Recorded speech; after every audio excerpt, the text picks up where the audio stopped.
I'm probably going to sound super mean in this, but I've already made my peace with it.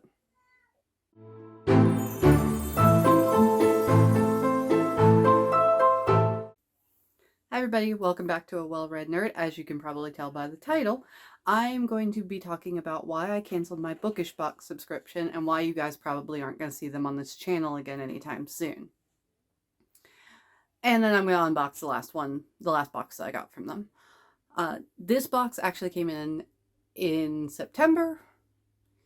It's August's box, but it came in late September when I was sick. And I tried to film an unboxing while I was super, super, super sick, which was not a good idea. And that footage will never resurface as long as I am able to keep it buried. But we are going to go over the unboxing today, and then I'm going to talk about my personal reasons for why I canceled my subscription. So we're going to just dive right in. We're going to see what's in the box today, and we're going to go from there. All right, so first things first is we have a pamphlet. I don't know if you watched my latest Unplugged box unboxing, but they've also gone to pamphlets. I don't know if it's just a thing that book boxes are doing where they're switching over to pamphlets, but pamphlet. And with this one, it also looks like they're saving money because they included the YA, and I'm hoping, yep, the adult in here too. And this month's theme for August 2021 is Best Frenemies. So, is there anything else important in this? List of items, playlist. Oh, and their merch. Like I don't get enough emails every single day about their merch. I'm sorry, like I'm one of those people, like, fine, remind me you have a shop, but like I'm not here for the shop, I'm here for the book box, so I don't need to be reminded daily that you sell sweatpants. If I want them, I will buy them.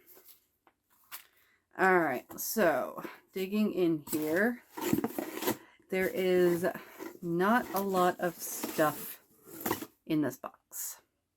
Fair warning. But we're going to go ahead and we're going to dig out the first item. And one of my biggest problems with Bookish Box, which is cheap jewelry. Let me see if I can get this in focus. It's going to focus.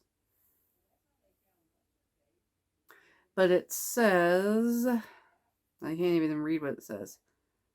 Words have power.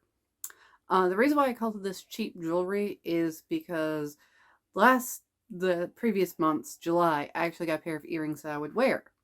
Well, I was just taking some simple, like, general, like, not even greatly lit unboxing, like, pictures for Instagram. I completely lost one of the earrings because the back just slipped right off the card. And this, when I tried it on while I was sick, because I pulled this item out, it scratched my arm so bad it wilted up right here. So here's my thing. If this is your business, okay, and you want people to enjoy the products, right? Maybe if the budget for the box does not allow jewelry, or it only allows cheap jewelry, maybe just don't have it. Maybe cut it out. Be editorial, be like, okay, we can only afford like really inexpensive jewelry, but it's not on brand for us, so we're just not going to do it. We're going to give people something else. That would be a choice. Instead, month after month, they continue to give fairly cheaply made jewelry in these boxes. And I don't think that's a good message to be sending a good message to be sending about your product when it's like, well, we know we can't afford any better, but we're going to stick it in anyway. Next item, we have a pillowcase. Make sure I've got it right. And it says book lover. It's fine. It's a pillowcase. I'll use it.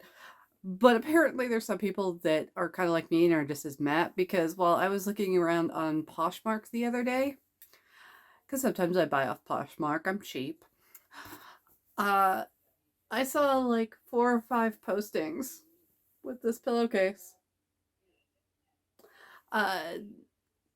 I don't know if they're reps that are selling stuff back, like people like me on YouTube that just sell stuff to get rid of it, to declutter.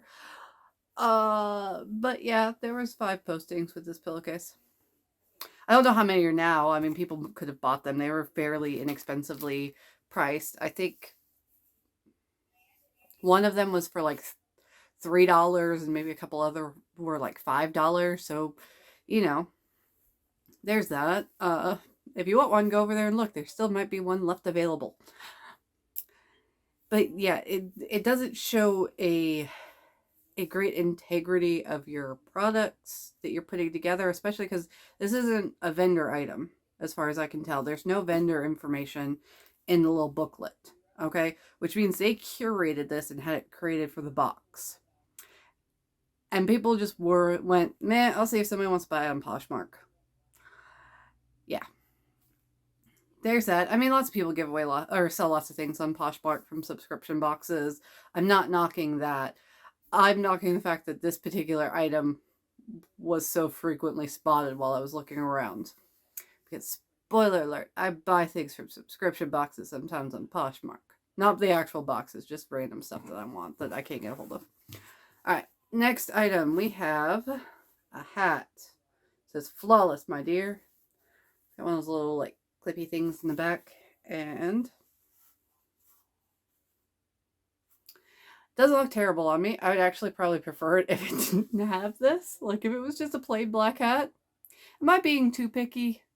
Because this, like, this doesn't enhance the hat, right? Like, it just says flawless, my dear, and it's embroidered. I know it's a quote.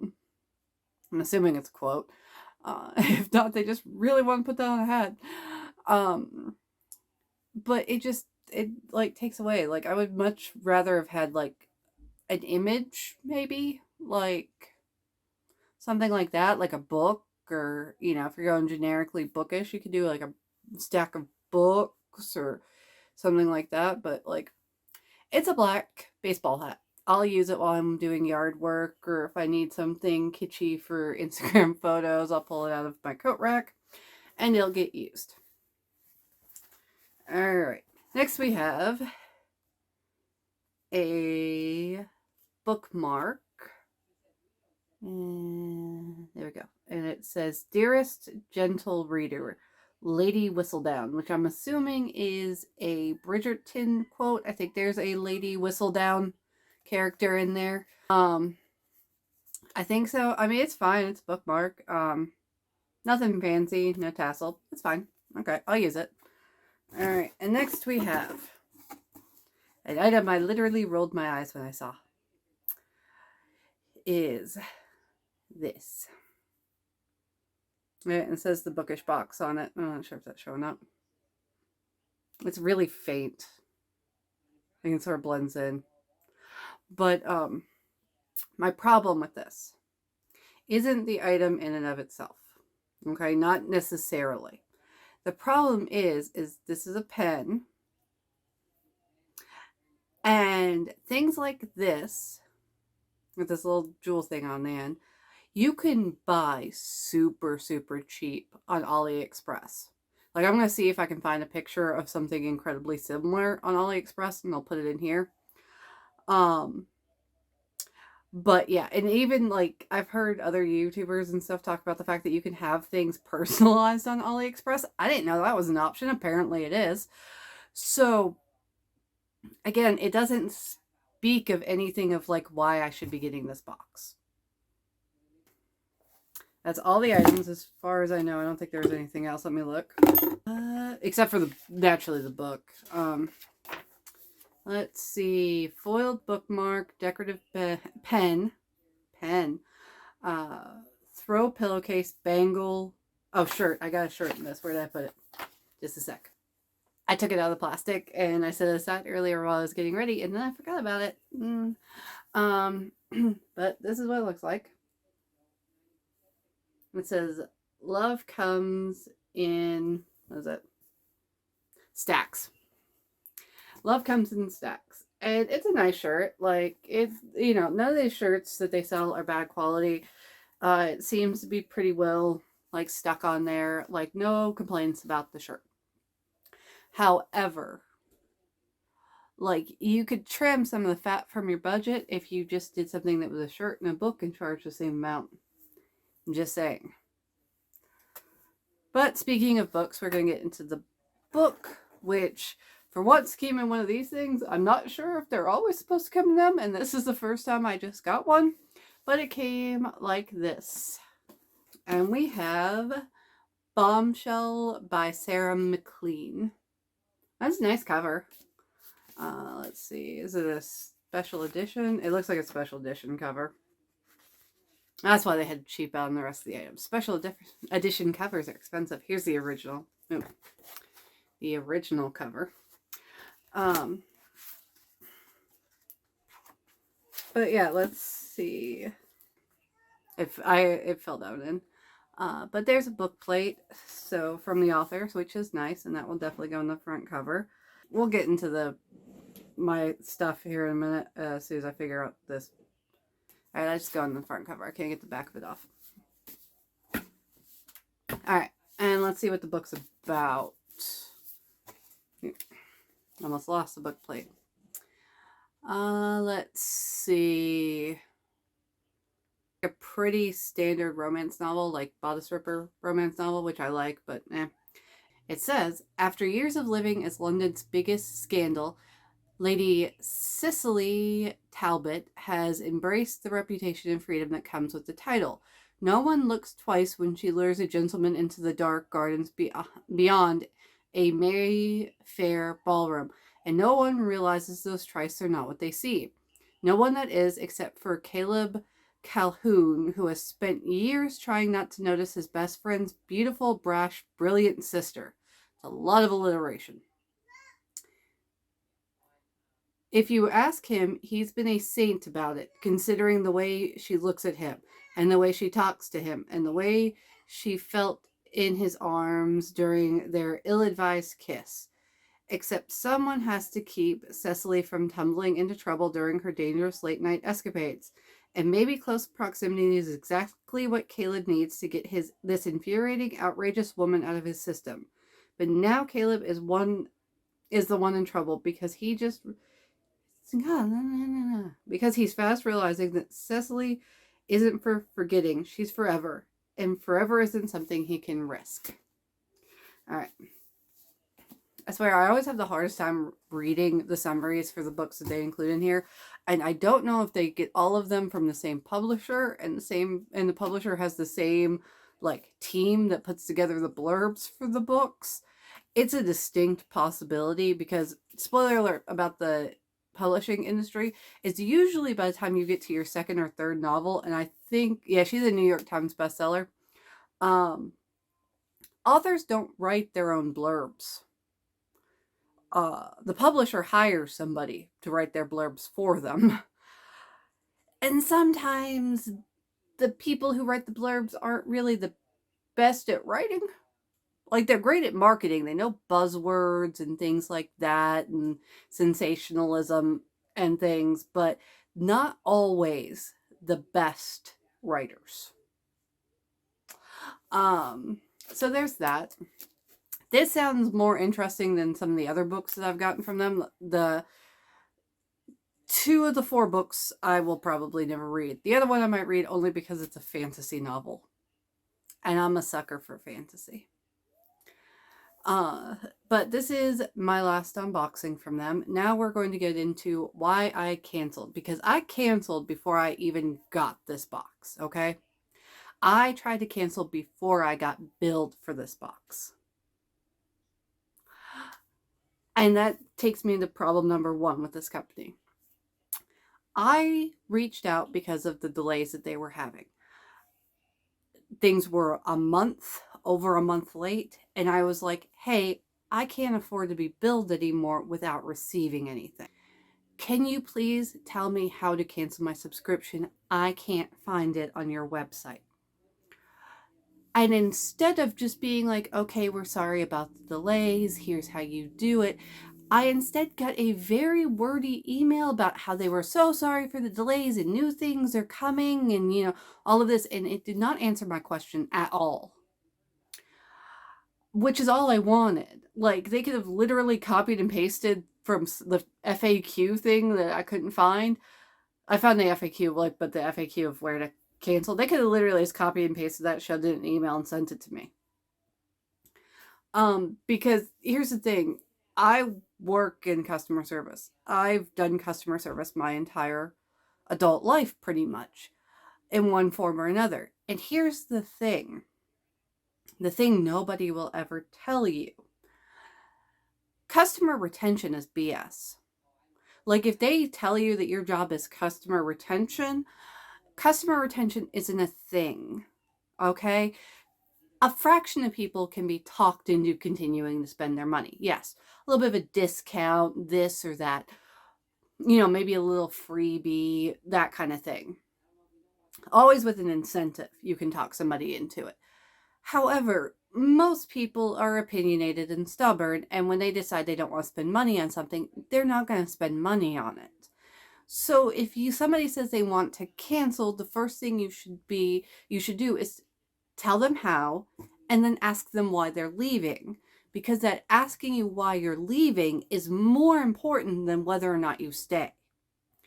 And what I mean is you can find out the thresholds of what consumers will deal with before they stop spending money on your product.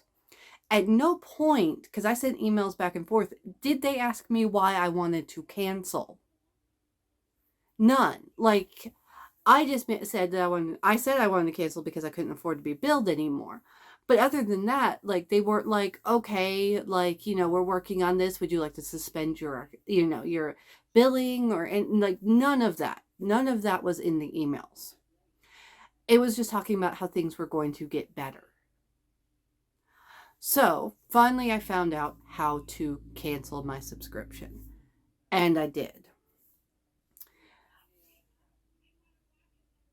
Without any help from the company whatsoever. I figured it out on my own. I'm resourceful that way.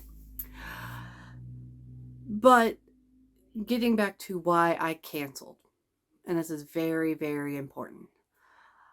If you are an average person, like I am, I don't make money off of my channel. I do this for poos and giggles.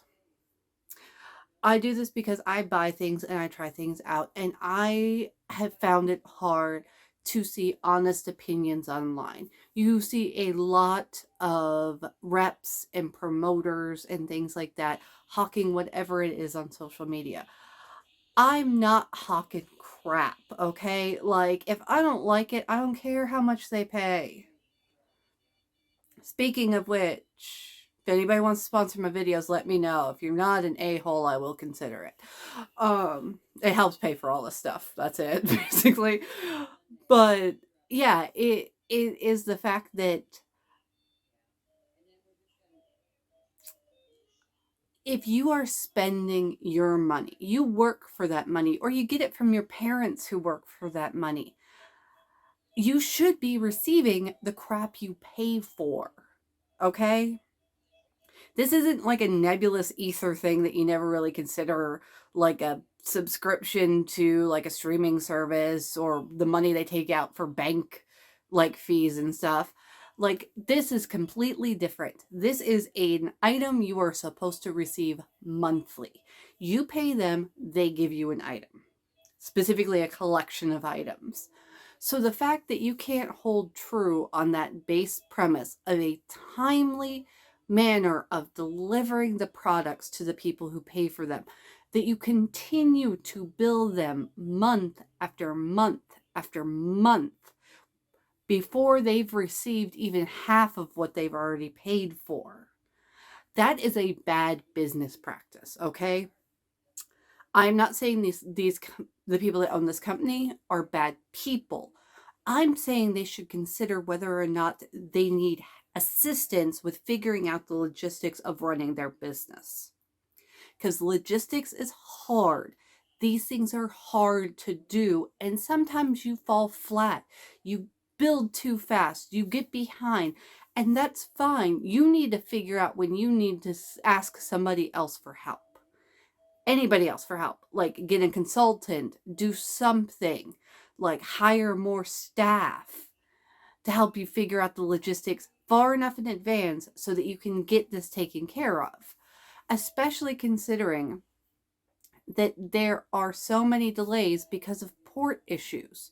And I'm not going to get into that because I have my opinions, and apparently they're too leftist for most people.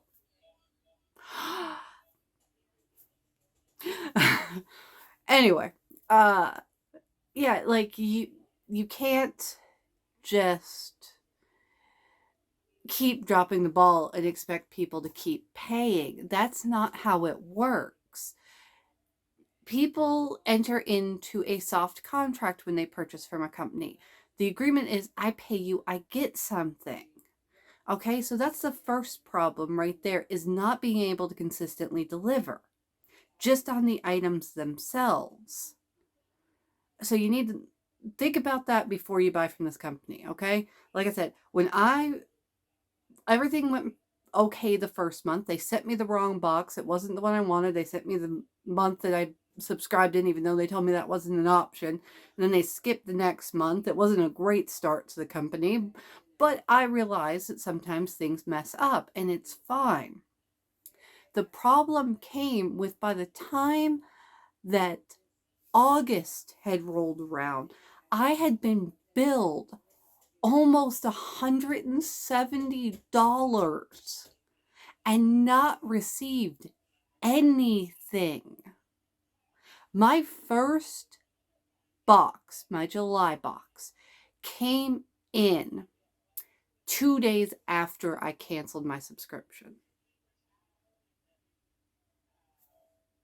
I've done 3 videos on this. So yeah, take that for what you will. My own personal experience and all of that, my rant. But think about that before you order from this company. Point number 2. They need to get their branding on point.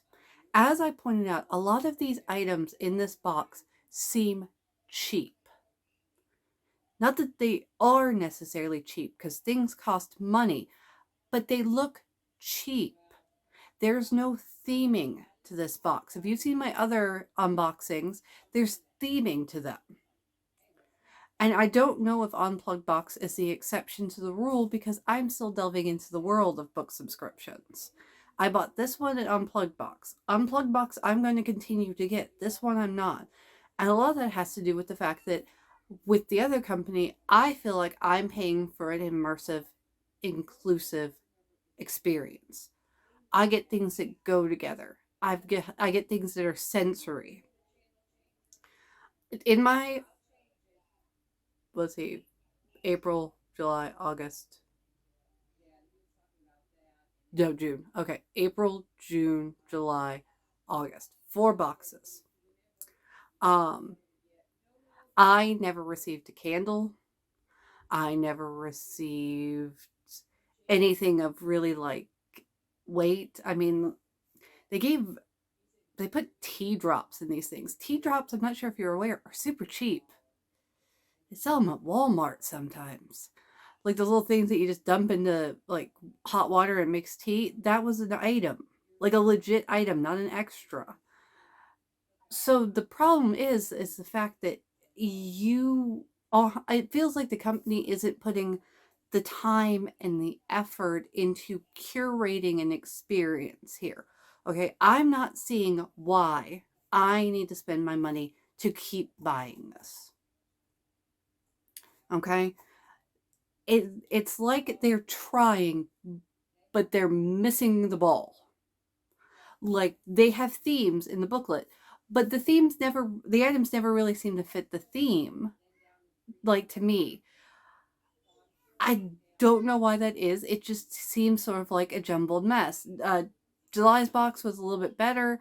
It had like summer reads theme, and everything did seem kind of summery, which was good. Like if you can't follow through on the theming, keep the theming simple. Okay? That's what they should be doing. That's what they should be focusing on, and it's not. And now we're going to get into point number 3. Which is the fact that I don't think this company wants to put a lot of effort into this box. Their YA box seems better curated than their adult box. I think this box is an afterthought. I think it's something that they did because they thought that they could get in more people into their company, which is fine. However, if you're going to put something out there for a demographic, make sure they're happy with it. Like that's it. Like, make sure it's a good solid thing that you're putting out there. And I'm sure there's plenty of people on Instagram that are happy with this box for whatever reason. I'm just saying that for me, it's not a good fit. And think about what I'm saying before you decide and you give them your hard-earned money to see if it's a good fit for you. Because money is not cheap. To put it in perspective, one of these boxes, at my current hourly rate where I work, and I make fairly decent money, fairly decent, is the equivalent of, let's see, 3.5 hours of my labor.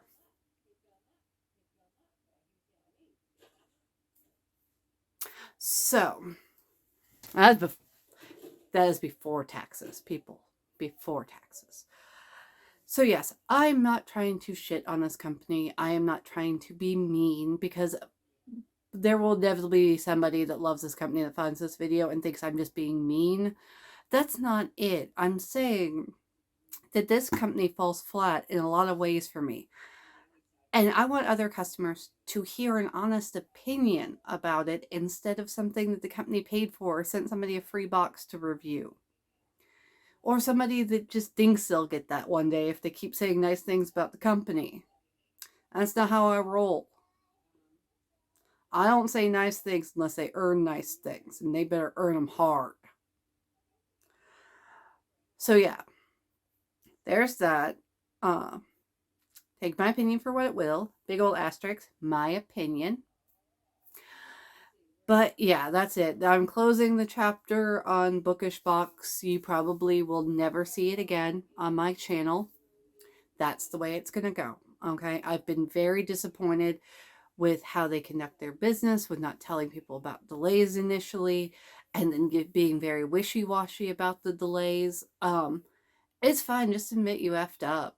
Like, that's not what happened. But yeah, I'm not happy with this. I have the stuff now. Who knows? Maybe I'll put it on Poshmark. But I will read the novels, and anything that I just can't bring myself to will definitely be rehomed to somebody that I think will enjoy it. Because I'm not going to throw any of this stuff away. It's just going to find somebody else. Like, I don't know. I'll take the pillowcase to a homeless shelter. Homeless people need pillowcases. So yeah.